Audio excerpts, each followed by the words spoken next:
Resmi Sadil Ramdhani dan Arkan Fikri tak dibawa oleh Coach Shin untuk berlaga bersama timnas Indonesia di Piala Asia.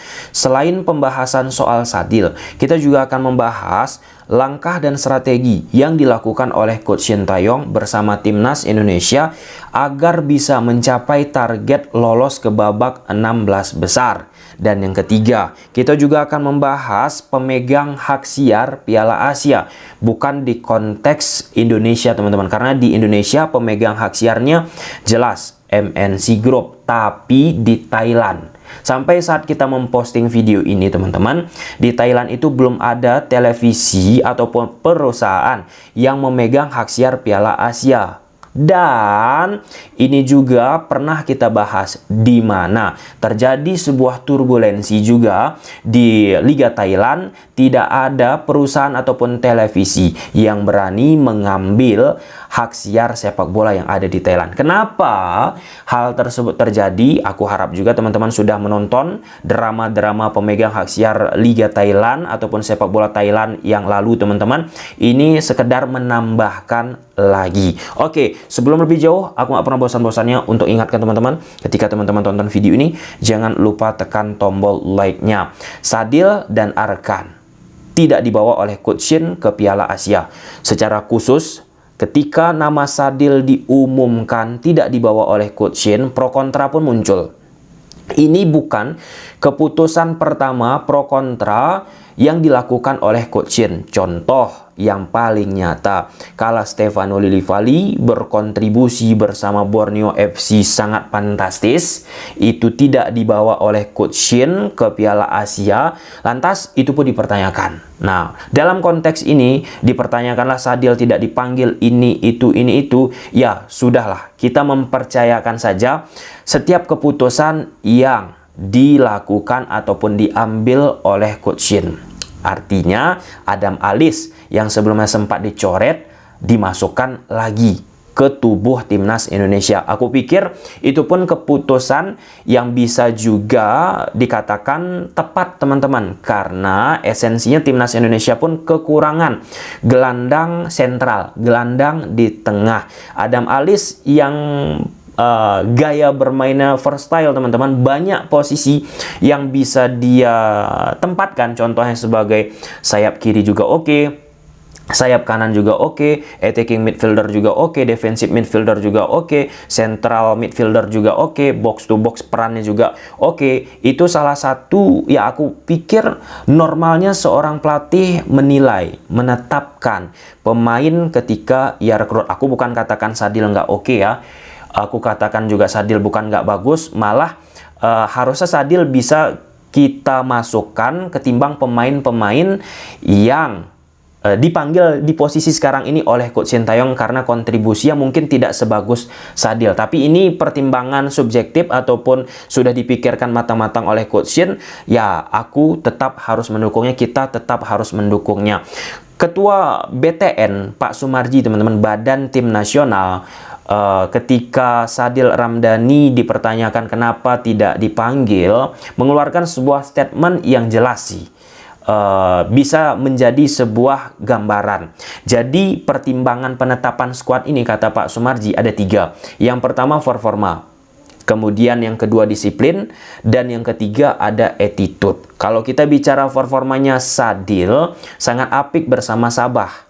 Ketika tampil di AFC Cup pun menghadapi PSM Makassar, Sadil pun tampil sensasional. Jadi acuan performa Sadil nggak bisa kita singkirkan teman-teman. Soal disiplin, soal attitude, aku nggak mau terlalu dalam.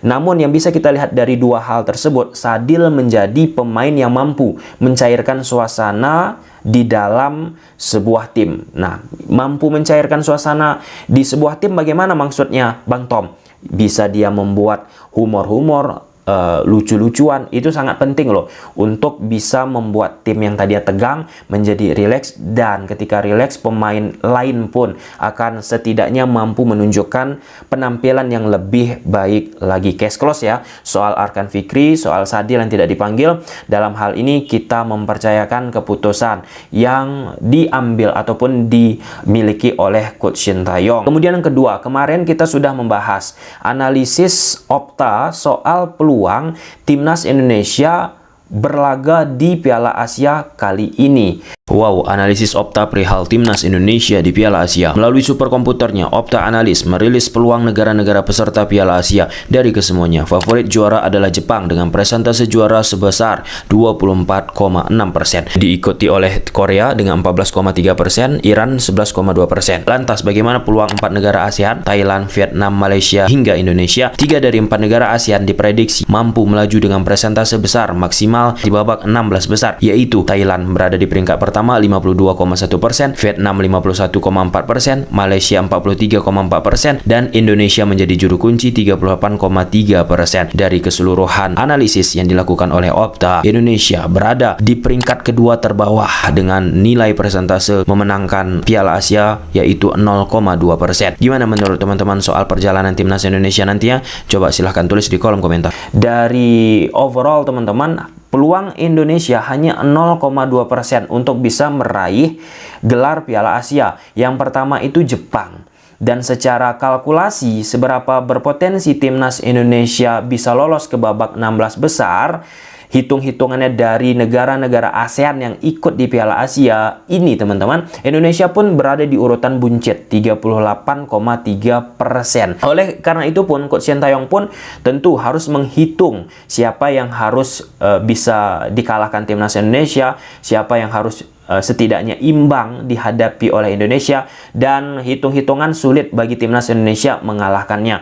Lewat wawancara yang dilakukan oleh Coach Shin bersama Sport Seoul teman-teman, Coach Shin bilang, saya memikirkan 1 kemenangan, 1 seri, dan 1 kekalahan di babak penyisihan grup.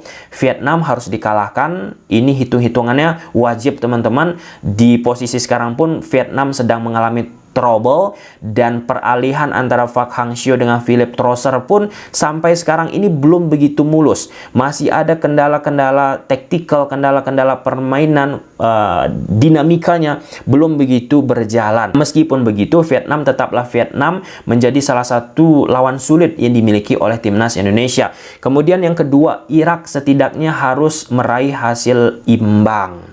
Nah, ini bukan PR yang mudah teman-teman.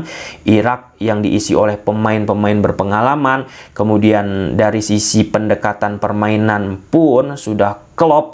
Ya, yang paling penting ya, pengalaman skuad mereka. Nah, kalau kita bandingkan dengan pengalaman skuad timnas Indonesia yang dibawa di Piala Asia ini, kan belum begitu padu secara lama dimiliki oleh pemain-pemain di atas lapangan. Nah, jadi beda cerita nih dengan Irak teman-teman.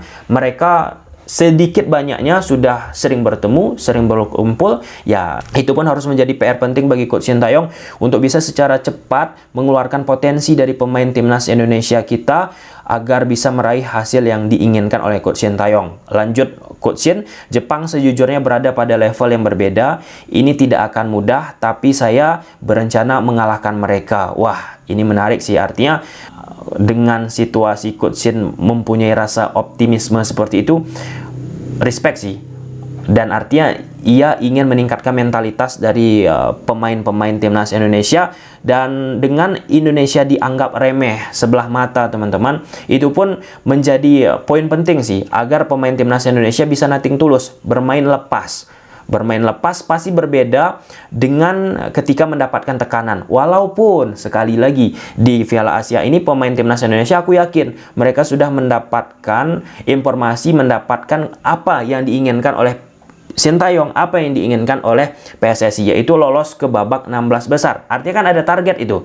Ketika kita bicara target, mau nggak mau, pemain pun harus memikirkan hal tersebut. Ketika pemain sudah memikirkan hal tersebut, maka pemain pun harus bisa menunjukkan penampilan yang luar biasa di atas lapangan. Ditambahkan lagi oleh Coach Shin, saya rasa kita bisa membuat kejutan jika kita tidak melakukan kesalahan sendiri. Kesalahan-kesalahan ini terus ditekankan oleh Coach Shin, mengapa tidak? Ketika Indonesia tampil di laga uji coba beberapa pertandingan terakhir, kesalahan-kesalahan elementer, fundamental, itu mempengaruhi banget sih. Ya, kalau misalnya kesalahan itu nggak ada, aku rasa-rasa Indonesia sepakat bisa memberikan kejutan. Saya sering memberitahu para pemain, kamu bisa melakukannya, percaya pada diri sendiri dan jangan takut melakukan kesalahan. Sepak bola adalah olahraga yang dimainkan dengan kaki, kesalahan pasti akan terus terjadi.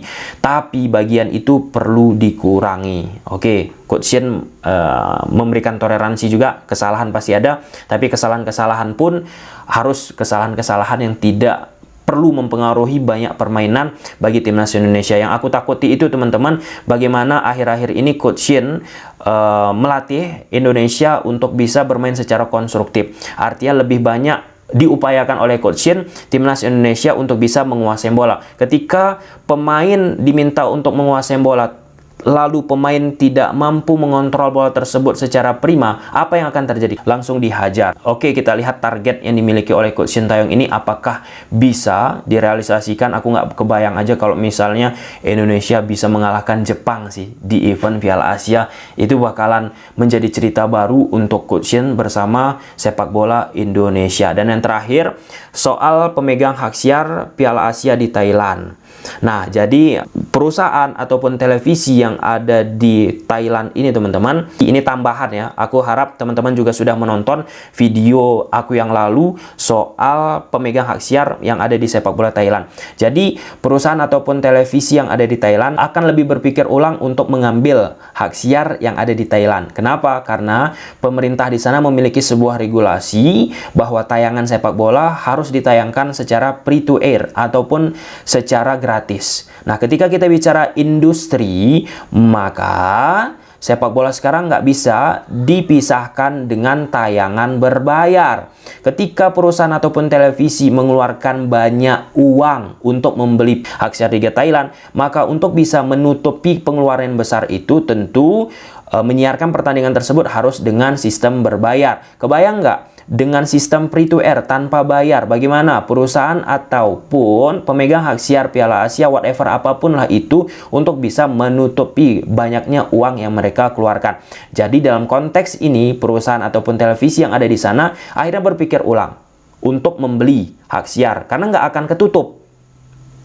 ketutup dengan iklan-iklan tanpa ada sumbangsih dari TV berbayar ataupun siaran berbayar untuk menyaksikan pertandingan olahraga. Jadi ini situasi sulit juga kan untuk sepak bola Thailand, untuk masyarakat Thailand secara khususnya. Namun kalau kita bicara konteks Liga Thailand, sama juga nih, serupa dengan situasi pemegang hak siar Piala Asia yang ada di Thailand. Di penghujung akhir, di detik-detik akhir, akhirnya perusahaan ataupun televisi yang ada di Thailand berani mengambil hak siar dari Liga Thailand. Ya walaupun harganya nggak mahal, seperti harga-harga dulu 300 sampai 400 miliar teman-teman, bahkan lebih. Nah, dalam konteks di Piala Asia ini, apakah di ujungnya nanti Piala Asia akan bergulir ada perusahaan ataupun televisi Thailand mengambil hak siar Piala Asia di Thailand teman-teman? Ya itu kita tunggu saja, karena belajar dari case-case sebelumnya di penghujung, di detik-detik akhir pasti ada itu. Bagaimana penyelesaiannya, biarkanlah federasi ataupun perusahaan ataupun televisi yang ada